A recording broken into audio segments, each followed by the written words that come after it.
करीम hotel, जो कि हिंदुस्तान की एक पहचान है मुग़लई खानों के लिए। मुग़लई खानों को आम आदमी तक पहुंचाने में इस होटल का बहुत बड़ा हाथ है। आज जितने भी लोग मुग़लई खाने को जानते हैं वो करीम होटल की बदौलत। तो आज इस रेस्टोरेंट की एक हम आपके लिए रेसिपी लेकर आए हैं स्टू, जो कि बहुत ही ज़्यादा लजीज होता है। हालांकि नाम तो इसका वेस्टर्न है और इसको बनाने का तरीका भी वेस्टर्न है, लेकिन इसके सारे मसाले इंडियन हैं, तो इसको आप मुग़लई में शामिल कर सकते हैं।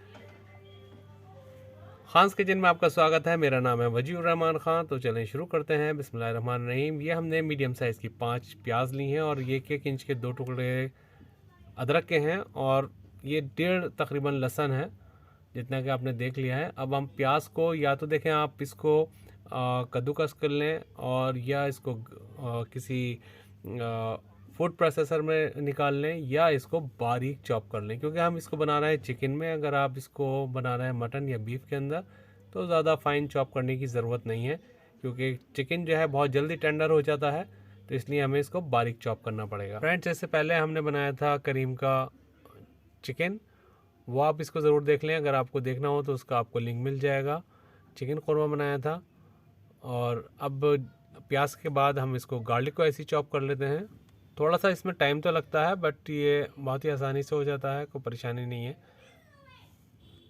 जिंजर को कट कर लेंगे बारीक, इसका जूलियन कर लेंगे। तो ये इसका वीडियो मैं पहले अपलोड कर चुका हूँ, how to make ginger julienne. तो ये भी हम इसके अंदर ऐड कर देते हैं। तो इन तीनों चीज़ों को ट्रांसफ़र कर देते हैं एक पॉट में, जिसमें हमें इसको कुक करना है। और इसमें कुछ गरम मसाला डाल देते हैं, जिसके अंदर 2 हरी इलायची, 2-3 लौंग, 2-3 काली मिर्च, 1 बड़ी इलायची, 1 टुकड़ा दालचीनी का। तो इसको हम इसमें ऐड कर देंगे और साथ ही इसमें 3 पत्ते तेज़पात के ऐड कर देंगे। दोस्तों, अगर आपको बिल्कुल रेस्टोरेंट जैसा ही बनाना है तो इसके अंदर घी या ऑयल ज़्यादा पड़ेगा इसके अंदर। जैसे कि आपने देखा होगा शादियों वगैरह में या रेस्टोरेंट में होता है तो उसमें ऑयल ज़्यादा होता है और इसके अंदर थोड़ा सा घी भी ऐड करना होता है। हालांकि मैं इसमें ऐड नहीं कर रहा हूँ। अगर आपको बहुत ही क्लोज टेस्ट चाहिए तो इसके अंदर घी ऐड करिए।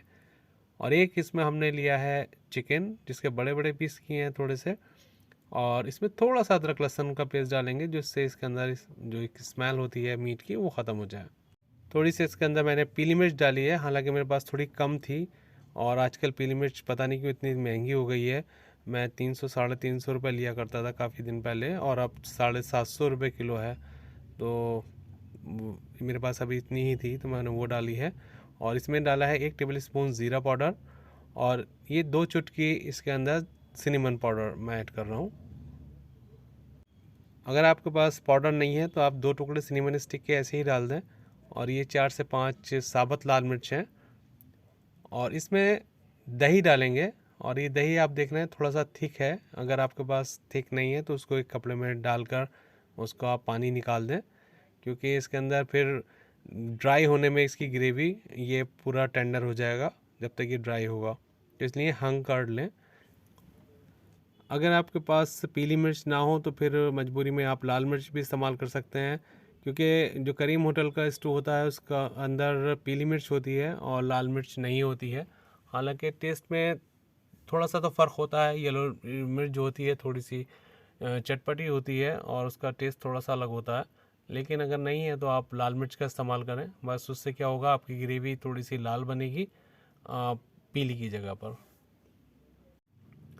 और इसी के साथ हम कुछ ये हरी इलायची, लौंग और कुछ काली मिर्चें हैं, तकरीबन 5 लौंग होंगी, 5 हरी इलायची हैं और 10-12 काली मिर्च हैं। इनको अच्छे से कूट लेंगे एक इमाम दस्ते में और इसको ऐड कर देंगे। तो यहीं पर आपको थोड़ी सी, अगर आपके पास सिनेमन स्टिक का पाउडर नहीं है तो वो आप इसमें इसी के साथ कूट लें। 1 टेबल स्पून धनिया को हमने कूट लिया है, साबुत धनिया था तो वो ले लिया है हमने। और ये हमने फ्राई करने के लिए रख दिया था हल्की आंच पर, जिससे हमारी प्याज जो है अच्छे से टेंडर हो जाए और सॉफ्ट हो जाए। प्याज को हमें गोल्डन नहीं करना, बस सॉफ्ट करना, हल्का सा ब्राउन कलर आ जाए।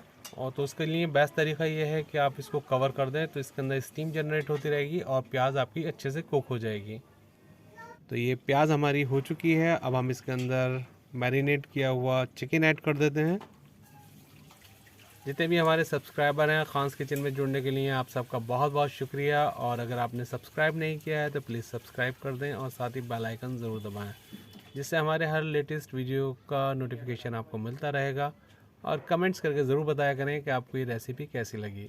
इसमें मिर्च मुझे थोड़ी सी कम लगी और नमक मैंने अभी डाला नहीं है, तो नमक मैंने इसमें डाल दिया जिसको मैंने रिकॉर्ड नहीं किया है। और ये थोड़ी सी मैं कुटी हुई मिर्ची डाल रहा हूँ, जिससे हालांकि इसका कलर थोड़ा सा रेडिश हो जाएगा, बट क्योंकि मेरे पास येलो चिली नहीं है इस टाइम, तो मैं इसमें थोड़ी सी लाल मिर्ची डाल रहा हूँ, तो बस थोड़ा सा कलर का फ़र्क आएगा। तो इसको थोड़ा सा हम चलाकर छोड़ देंगे कुक होने के लिए और इसको कवर कर देंगे। और इसको हम खोलेंगे तकरीबन 10 मिनट के बाद। और 10 मिनट के बाद हमने इसको खोला है और ये अच्छे से टेंडर हो चुका है, हल्का सा नीचे से लग भी गया है। हालांकि इसको मैंने बहुत ही हल्की आंच पर कुक किया था। तो इसका जो टेक्सचर है ग्रेवी का, वो जैसे कि आप देख रहे हैं इस तरह का है और इसी तरह का होता है। अगर आपने करीम होटल में खाया होगा तो आपको आइडिया होगा। फ्रेंड्स, हालांकि ये रिक्वेस्ट बहुत पहले आई थी, मेरे पास काफ़ी आई थी, तब मैंने ये बनाया है। जैसे मुझे टाइम मिलता है या जैसे मुझे सहूलत होती है, मैं आपकी रेसिपी ज़रूर पूरी करता हूँ। और आप मुझे कमेंट्स करके ज़रूर बताया करिए कि आपको क्या देखना पसंद है, किस तरह की आपको रेसिपीज़ चाहिए। तो अब इसको कर लेते हैं डिश आउट। फ्रेंड्स, कमेंट्स करके ज़रूर बताइए कि आपको ये रेसिपी कैसी लगी। दुआ में याद रखिए। अल्लाह हाफिज़।